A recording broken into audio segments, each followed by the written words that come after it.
start कीजिए। Good afternoon, everyone. This is Dr. Kirti, Assistant Professor, National Law University, and we are discussing the various units and topics under the course titled as Organizational Theory and Design. The code of this course is MMPH-001, and today we'll be discussing the last block, which is Unit 9, 10, and 11 of this particular course. So, starting with the ninth unit, which is titled as Emerging Trends at Work. So, after going through all the sections of this unit, you'll be able to understand the upcoming trends in the work organization and the concept of quality of work life and how these emerging trends affect the quality of work life of the employees. So, talking about the structure, this entire unit is divided into 4 to 5 sections, and then you'll be having your self assessment question section and the case study and summary of the unit. So, but we'll be discussing only 4 sections as we have a time constraint with us. So, starting with the introduction, you'll be dealing with what are the emerging trends and then how can we analyze and foresee coming trends, and the last topic which will be covered in this unit is quality of work life. So let's see the background that how the work has evolved during different phases of our economy, and as you all have studied in HRD and during our first 2 3 units of this course, which is organizational structure and design, we've seen that the entire era can be divided into 3 to 4 different stages, like pre-industrial revolution phase, and then industrial revolution phase, then post-industrial revolution phase, and then modern era. So these are the 4 various stages through which the work and the way it has been designed in the organization has moved along. So the concept and nature of work has undergone numerous change over past these 4 stages. And as if we can observe from the literature that during the 19th century, workers wrestled to safeguard their right to determine how and when they would work. Now, this was the great age of cooperatives, strikes, and political movements led by small artisans and defending individual methods of working against the factory system.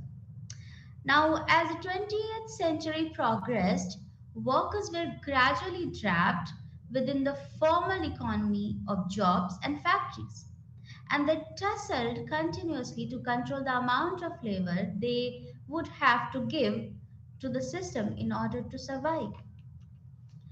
Then we also observed that this age was the era of the struggle for the basic need and protection of interest of the employees or the working class, like for 8-hour work, for weekends off, for holidays, and for sick pays, and of a decent wage and guaranteed employment. So these were the basic demands or interests which could have been there at that point of time, and they the workforce had to struggle for these basic elements of their working life as well. So the defeat of these struggles has reduced the ability of working class to oppose an intensification and casualization of work, while increasing their dependence on the bosses to obtain the means to live. For some employees or working class, the working time has increased beyond the 8-hour shift into overtime and additional part-time work. And we could also observe that employees couldn't say no to the overtime. In low wage industries, workers got overtime work as a favor from the management and their labor unions or union leaders. It was also observed that companies avoided laws requiring premium pay or for overtime by calling it overstay and offering hardship allowances instead of overtime pay.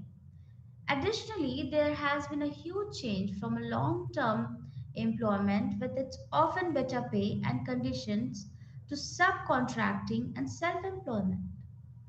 In this manner, the new economy, there are several changes in the nature of economic activities, such as strong growth in the service sector and increased level of productivity and growth over the globalized markets.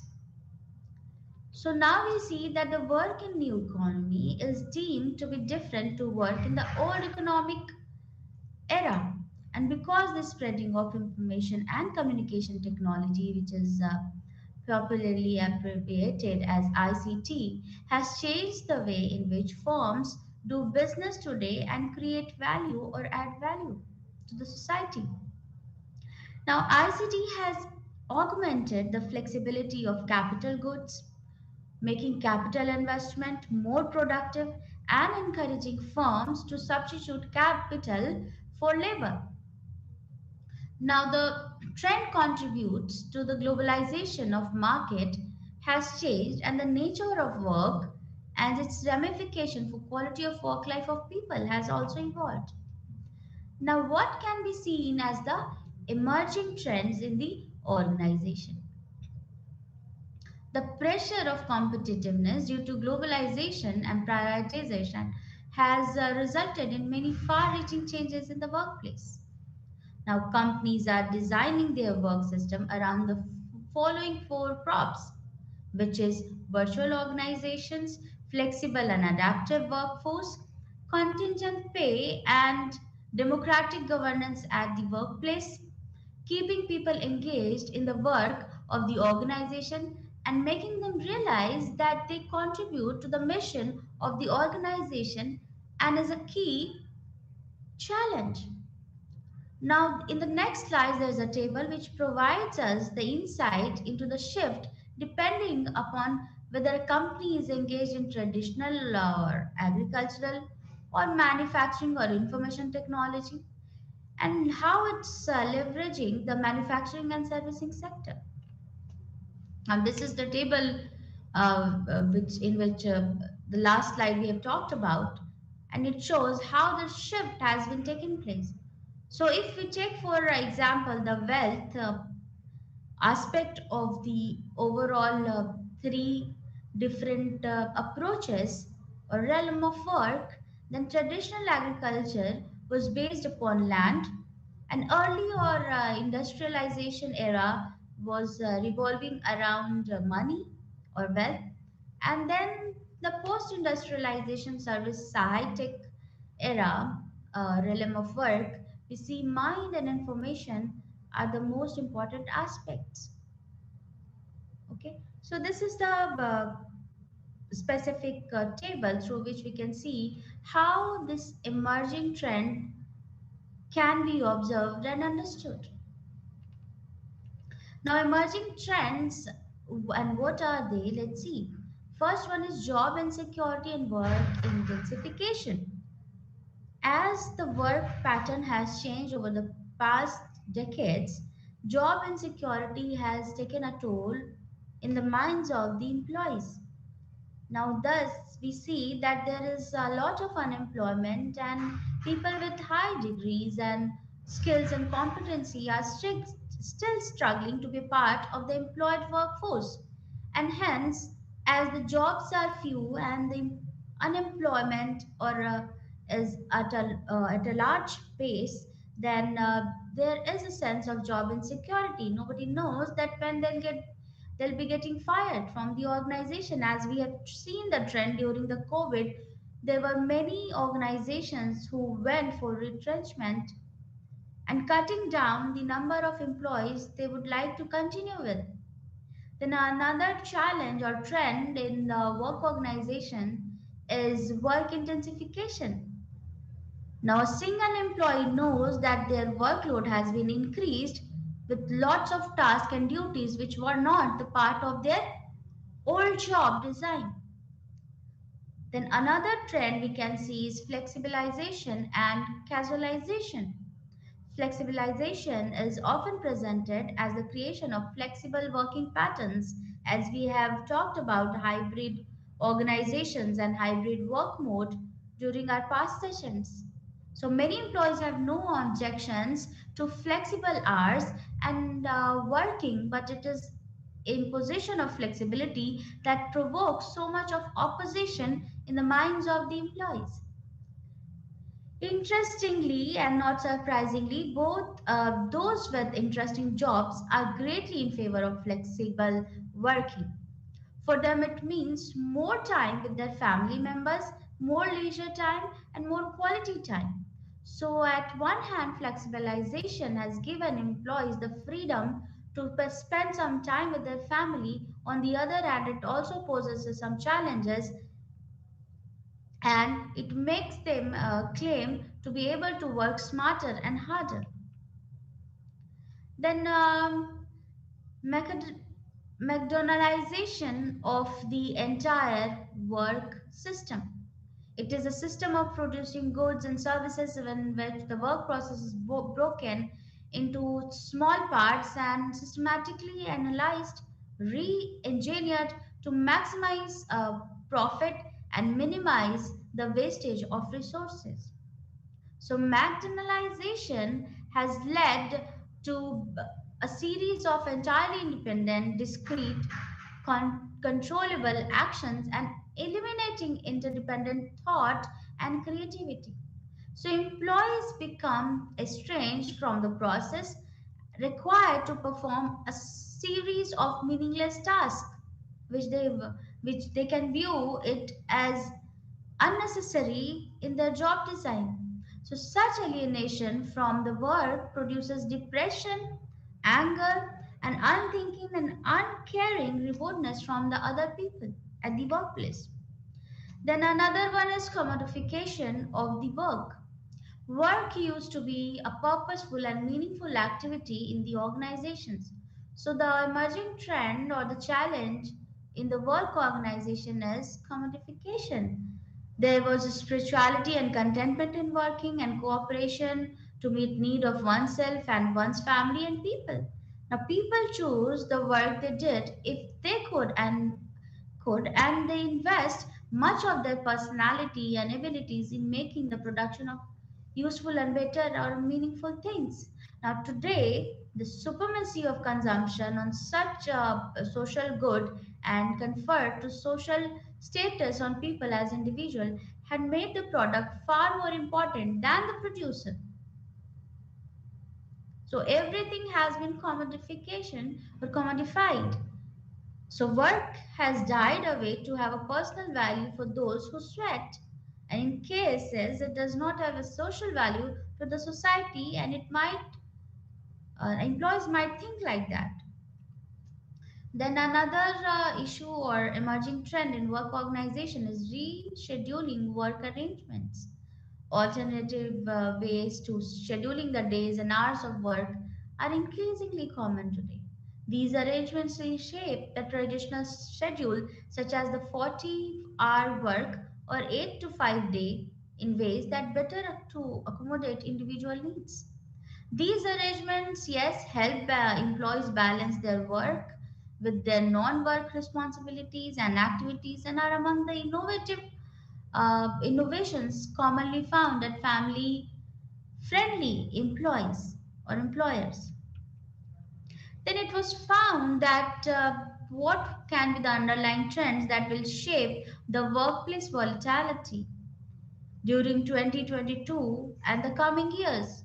So, the first one here we see the underlying trend could be the fairness and equity, which will be the defining issues for the organization.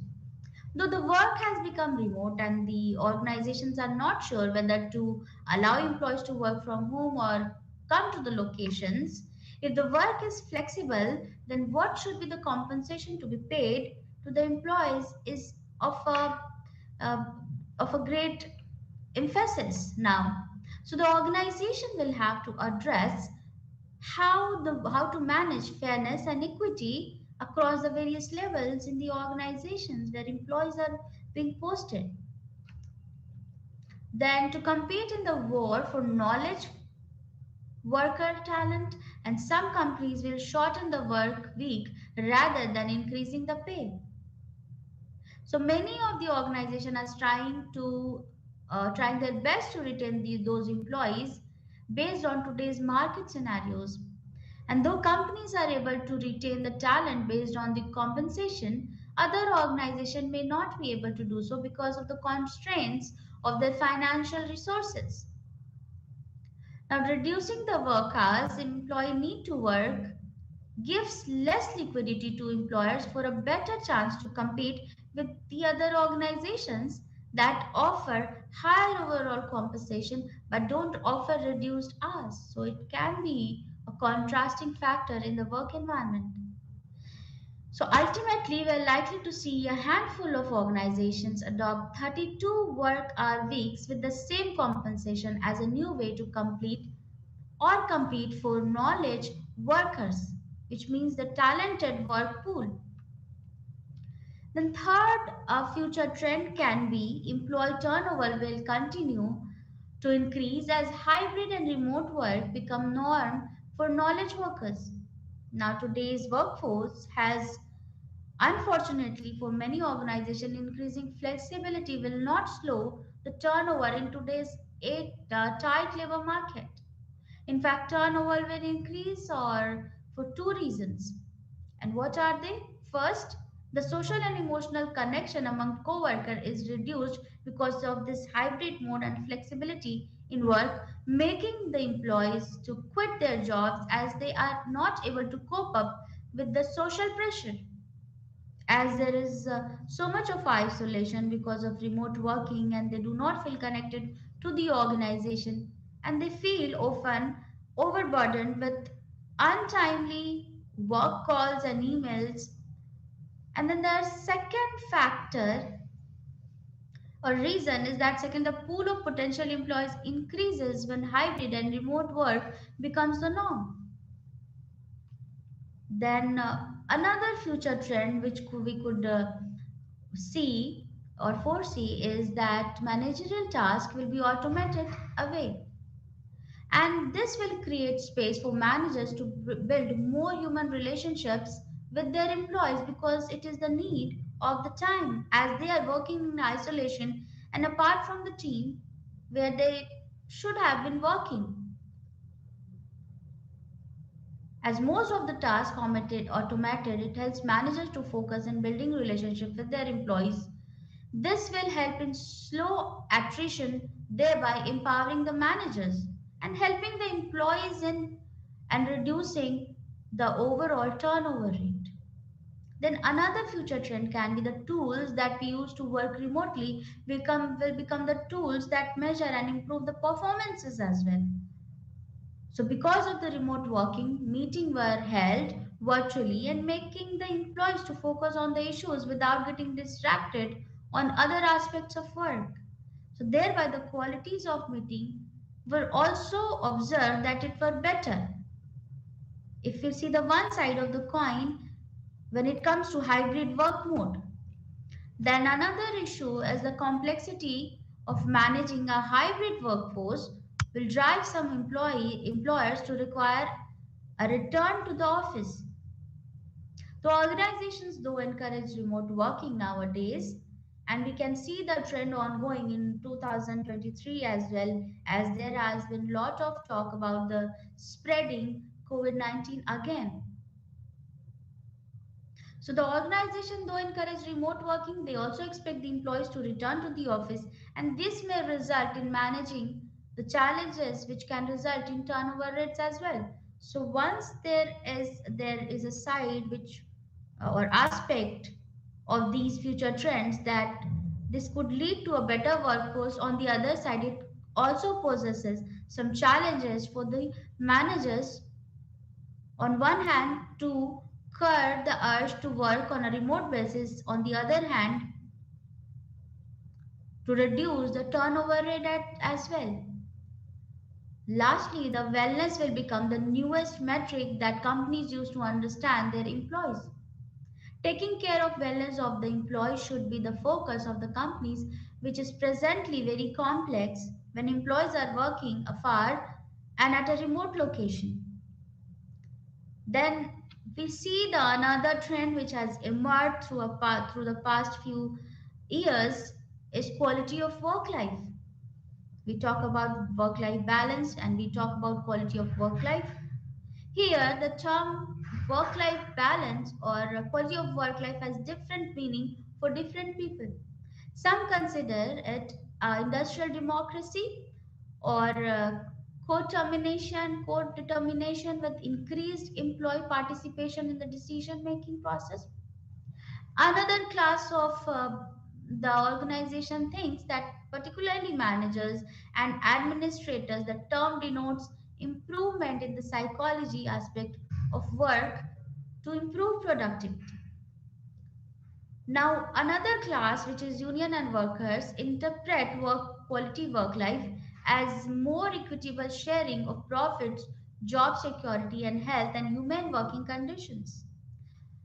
Then other class of this organizational environment view work quality work life as improving social relationships at workplace through autonomous work groups. So every agent working a part of the organizational environment has a different take on what quality of work life actually means. Finally, others take a broader view of changing the entire organizational climate by humanizing work, individualizing the organization, and changing the overall structure and managerial system of the organization. Then the quality work life concept is based upon the assumption that a job is more important and it is more than just a job. If the center of person's life it is, in recent there has been increasing concern for quality work life due to various factors. Now what are these factors? Let's see. Increase in educational level and consequently the job aspirations of employees has also increased.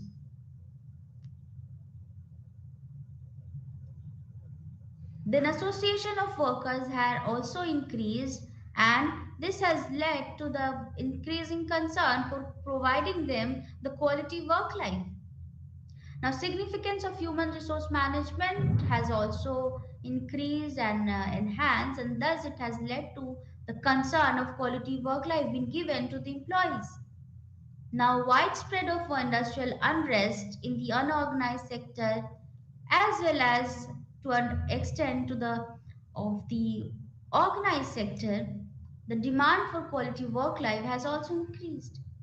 Now another aspect is that as there is a spread of knowledge, awareness of human rights, awareness of various employee rights, the growing knowledge in human behavior etc has led to recognition of quality work life being provided to them. Now, as we have understood what quality work life actually means, let's see what are its objectives. So, the main objective of quality work life program is to improve employee satisfaction, improve physical and psychological health of employees, which creates positive feelings, quality of their entire well-being, then their entire work-life balance as well, their physiological well-being, their hygiene system, their recreational facilities, everything is thought about. Each and every aspect of employees is pondered upon when it comes to quality work life. So it's a holistic approach to give organizational climate a new sense where employees are being treated as talent and capital, but rather than just being mere staff or employee or human resource. Then job design is another part of quality work life. So it enhances the productivity of employees, reinforces workplace learning, helps improve management of ongoing change and transition in the organization. It helps to build the image of company as a best in recruitment, retention of employees, and general motivation of employees. So apart from quality work life, job design is also a trend which has been there from past decades, but it has also taken a new shape during this entire shift of paradigm due to the remote working or hybrid work mode. Then we see what can be the challenges or issues that quality work life will be affected from. So the questions are there which could be answered in order to tackle these issues. So the first question posed here is how to develop careers and that allows employees to realize their full capabilities, creativity and interests. Then the second question is that how to design the job to provide meaningful, interesting and challenging work experience so that the workforce doesn't get bored and feel stagnant. Then the third question is how to utilize group dynamics and participative management to improve the quality of work life at the workplace for our employees. Another question is that what supervisory or management strategy or style will help to improve this quality of work life. And the last question here is that how can the desired organization be changed or changes should be carried out that it helps to maintain the quality work life for the employees. So if these questions are being answered, the job is 80% done to maintain a quality work life of the employees in the organization. Now here are some suggestions for the different groups in the organization for having an improved quality work life. So from the perspective of employers, what their responsibilities could be. So the first here is provision of physical amenities at workplace. Health and safety measures should be of utmost importance, and then workplace should be having the welfare provisions for the employees. Then involving workers in decision makings on all the matters related to them would be a better tool to have a work quality work life for them.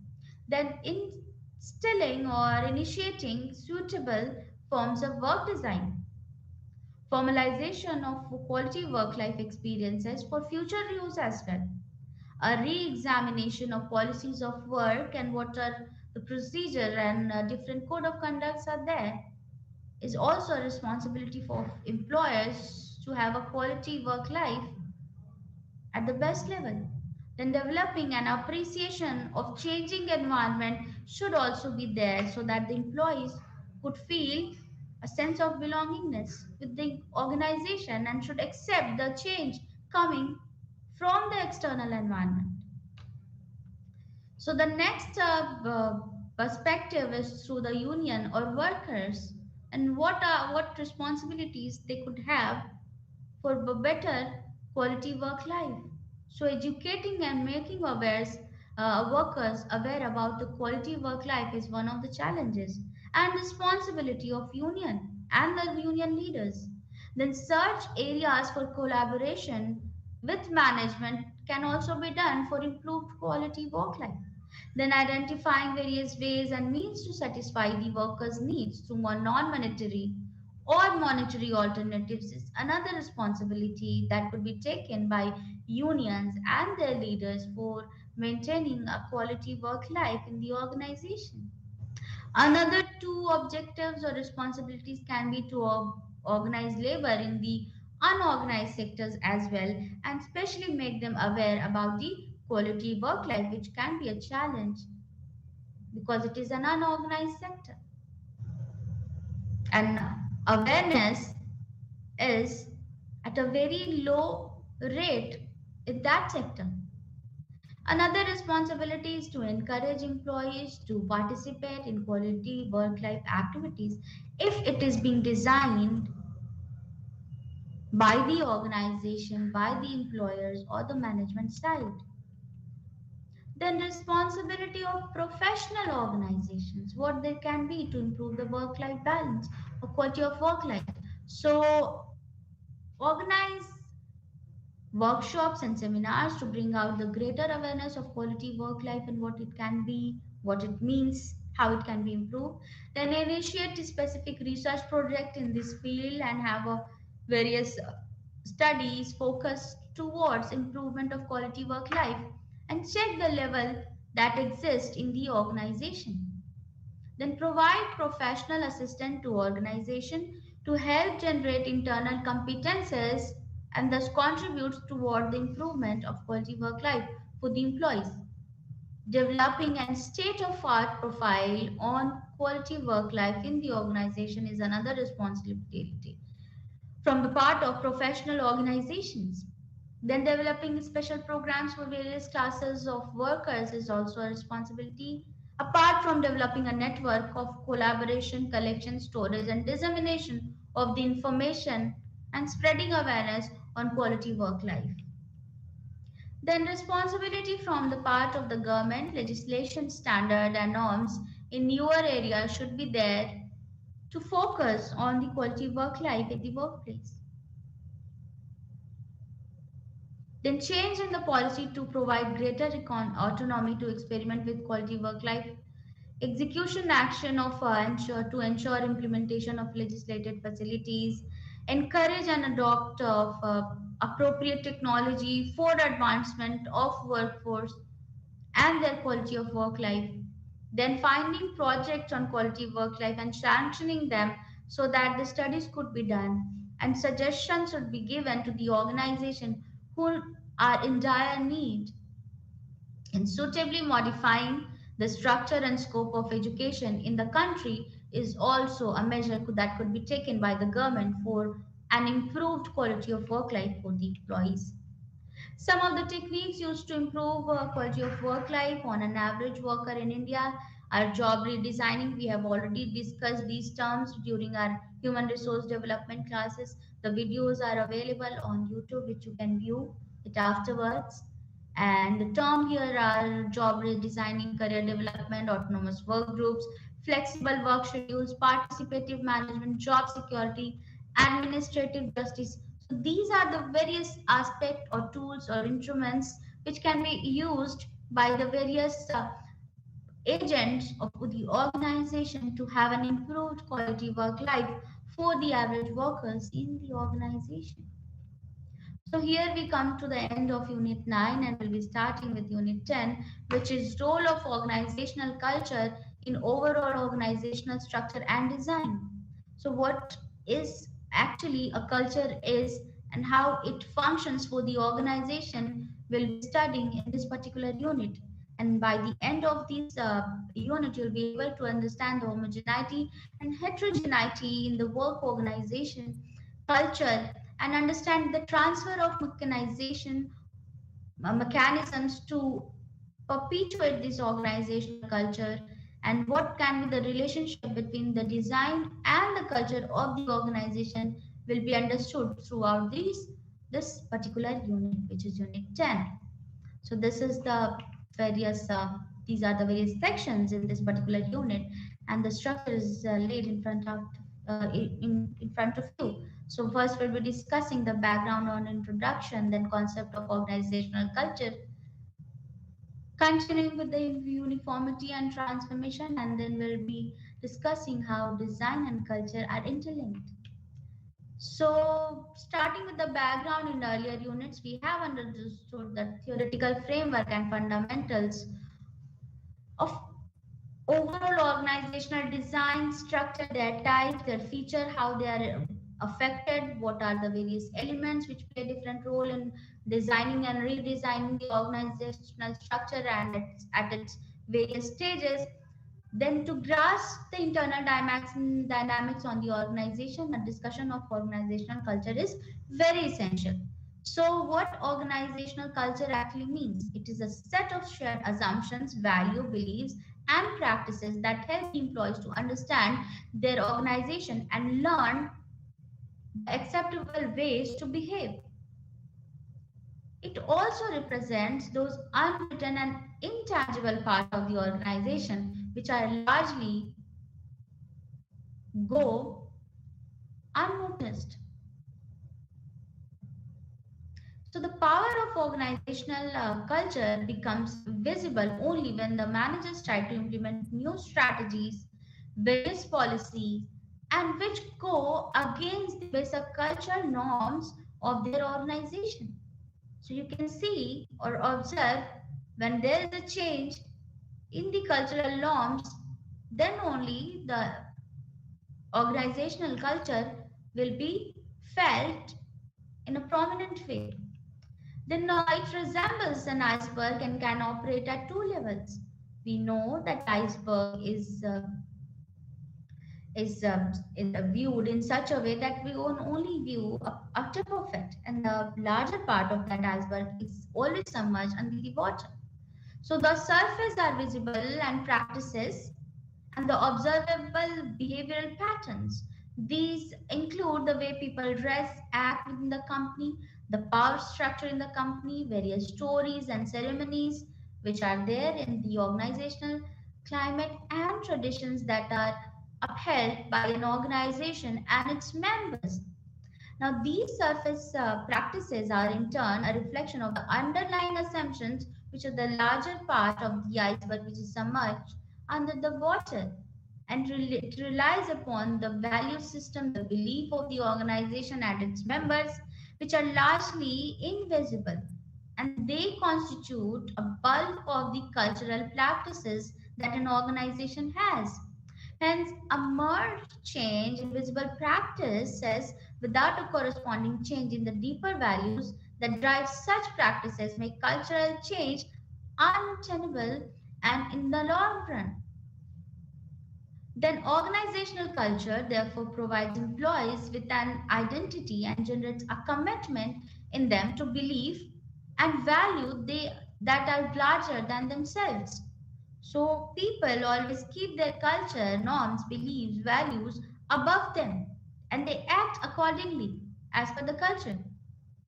So, yes, the culture is being observed by the people, way they act, they dress, they talk to each other, they maintain a relationship, they bring or they build the entire network of their relationships in the workplace.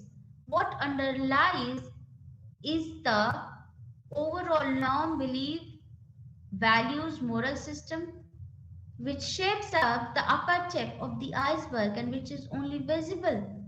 So the invisible part is more dominant than the visible part because the visible part is dependent upon the larger part which cannot be seen. Okay. So now culture has two major functions in the organization. Let's see what they are. First is the internal integration, and the second one is external adaptation, which is very important in the entire work culture or entire organization. So internal organizational environment depends upon integral or internal integration and synchronization of each and every agent or subsystem of the organization. Throughout the HRD and organizational theory and design, we have seen that integration, synchronization of various departments, various networks, various agents, and the alignment between the organizational goals and individual goals or team goals is very much important. This can only be brought with the help of internal integration, with the help of organizational culture only. So the organizational culture can be referred as the conduit through which employees identify with their organization. It guides their day-to-day working relationships, the communication channel, the pattern of communication, acceptable behavioral patterns, and the power allocation.